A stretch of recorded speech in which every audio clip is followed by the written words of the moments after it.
What's up, guys? If you're not subscribed, please subscribe. Also, please smash that like button on the video and enjoy the show. They got their bows out and they go, welcome to our village. Welcome to your village. Thanks. And we have the landowner with us. He's got the deed to the land. Welcome to your village. Okay. Where are you guys from? They're from 1,000 miles away. Okay. What are you doing here? And they said, no, this is our village now. What are you doing here? I want to say like 30 ironwood trees out of the jungle. They'd cut everything to the ground. They had a logging mill going, heavy machinery, and His Instagram, Chris. Keep going. And that first video, you see that right heavy there? machinery? That stuff has never been there before. Click this one.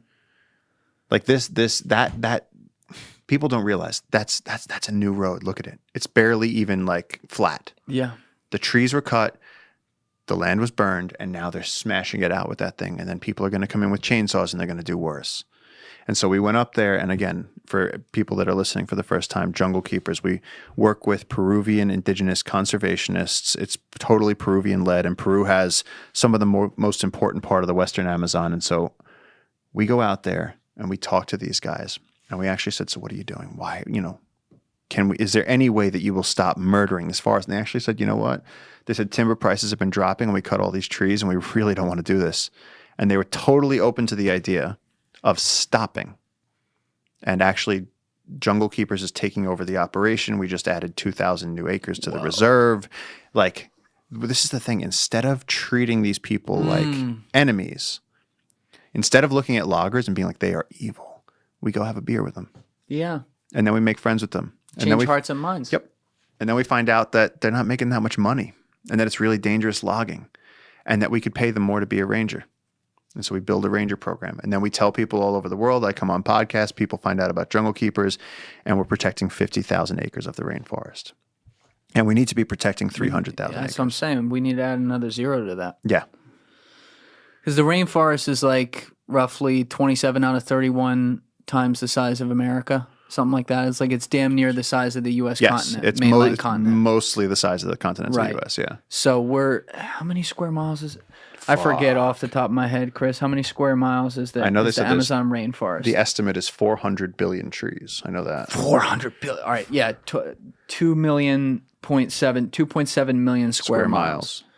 So you want to protect at least 500,000. That's a nice chunk. I want to protect 300,000 acres. Which is actually 300. It's a teardrop in the ocean. But still, that's nothing. 1/9. That's 1/9 of the.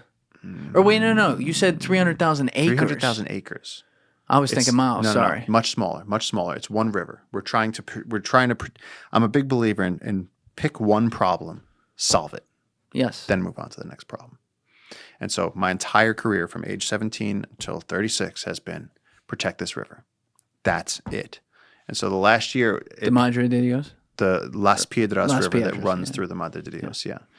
And so this last year, we've made a lot of progress forward, it's been our biggest year. What does that look like when you say we made progress forward? It means hiring rangers. It means working with loggers to stop logging operations. It means jumping in and talking to some indigenous landowners that are trying to protect their forests. You have indigenous people. One guy was protecting this area, 22,000 acres, and he'd been protecting it for 30 years. And a bunch of people came, and we didn't know why they came. They started cutting forests. They cut maybe 6 or 7 football fields of forest. And so we went, I go with JJ, and we get there, and these people are there, and you can see them scurrying as we're walking up. They're hiding the chainsaws, and they're doing all this stuff, and they throwing on some, native-looking stuff, and they take out their bows and arrows. But still, we're like, are we about to get shot at with bows and arrows? And so I put the drone up. And I wanted to see what we were dealing with. And so we go over them, see how big it is, see if they have weapons, whatever else. And they start firing bows and arrows at the drone. Okay, so that's what we're dealing with. And then we fly the drone up. And we see that not just, we thought it had been, maybe like, several acres that they'd deforested. And then behind there are just all these patches that have been ripped out of the jungle. Just boom, boom, boom. So we finally go up to them. And only because we have an indigenous team leading in the front. We walk up to them, and they got their bows out, and they go, welcome to our village. Welcome to your village.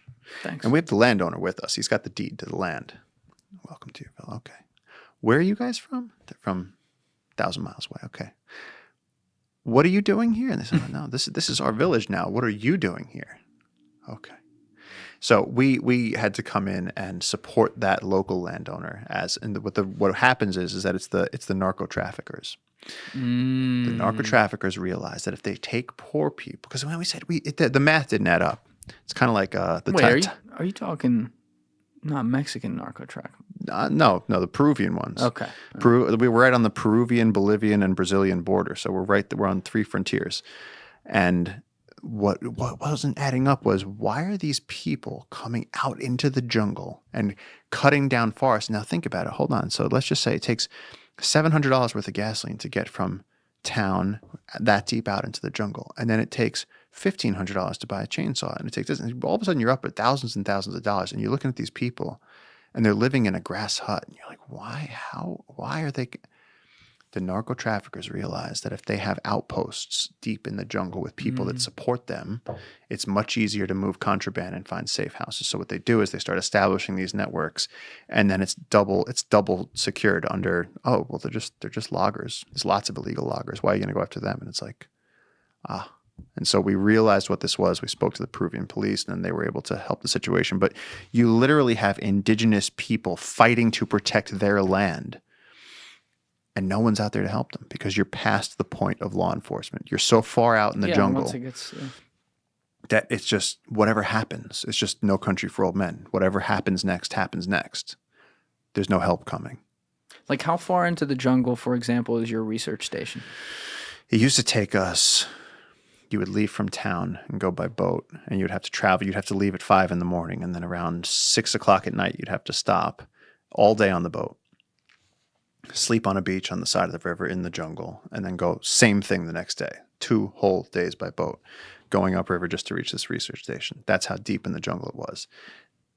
Then they cut the Trans-Amazon Highway and a logging road over it, and now we can reach it in like 5 hours. Roads change everything. Roads are But it's also kryptonite. the problem because they're... Oh, no, I hate that road. That road is the worst. Because they're cutting everything down. When they... So, what's the name of that road again? The Trans-Amazon Highway. Okay. So the Trans-Amazon Highway, how long is it right now, approximately? It goes across the whole continent. The whole continent? Yeah, I mean, you could literally drive from Lima to Sao Paulo. It crosses South America. This is the first time in history that there's a land trade route from the heart of the Amazon to Asia. Whoa. Yeah. It's been called the single most detrimental human project that has ever happened. This is it right there? It's got like bridges and shit I too? think that's probably closer to some city. I don't know. That's probably on the Brazilian side. I've never seen that. When I see it, it's just a road. How wide is it? Like a regular road here? It's a 2-lane road. It's a 2-lane road that goes for thousands of miles. But that's thousands of miles of trees they're cutting down. Trees they're cutting down, and then to make the road, they had to bulldoze into the virgin Amazon rainforest. And so what's the virgin Amazon rainforest? I'm saying, think about this. 30 years ago, when the World Bank and Brazil and China got together in the IMF, and they all decided, let's just have like a global Planet Eater summit, and they forged out into the Amazon. They were going into places that no one had been before. And so as they're bulldozing their way through it, it's the movie Avatar. There would be indigenous groups, and they would just, shoot them. Or they'd shoot them? Yeah, or they'd bulldoze past them, and then the indigenous people would throw rocks at the bulldozer, and then they'd shoot them. Are these uncontacted tribes you're referring to? Or some of them were just native Indians. And they just shoot them? Yeah, with the violent, I mean, there's definitely examples where loggers on our river are shooting at the uncontacted. I know that what I read about the creation of the Trans-Amazon Highway was that as they made this highway, that people then were flooding in behind the heavy machinery. And those people wanted to get land. And so again, it turned into like sort of this manifest destiny thing where it was like, we're going to come out here and we're going to occupy this land. And so as the story always goes, there'd be indigenous people out in the jungle, and all of a sudden this heavy machinery would show up and a bunch of guys with guns, and they'd be like, this is our land. And they'd be, no, it's not. And then a lot of these cultures would be so sensitive. They would have have lived in such isolation that they would have immune systems that had no defense against what we have. Living in the Western world, connected to the modern economy, we've been in New York City subways. We have an immune system that people living on a remote island aren't going to have. No. So they have not built up that immunity. And so what happened was, which actually goes right back to Graham Hancock, entire tribes were wiped out from like during the building of this. during the building of the Trans-Amazon Highway, yes. And that's why many people have called it the single worst human project on nature that's ever happened. The amount of trees, wild heartbeats, indigenous cultures, actual human lives, absolutely horrendous. But it's in the middle. Look at that picture of all the logs. I actually want you to save that picture for me. Down to the left a little bit. Left. Yep, right there. What is this? That's what we see. That's what I see. Oh, yeah. I've seen you take videos of this. Yeah. Because then off of the main road, they call it the fishbone effect. You have these little dirt roads that come off. And once you build a road. Estuaries, yeah. Yep. And once you build a road, then everybody can get in. And once they can get in, because if you take a person and try to have them go through a jungle, it's impossible. Thank you for watching the video, guys. If you haven't already subscribed, please smash that subscribe button and check out this clip's full podcast episode by clicking here or in the description below.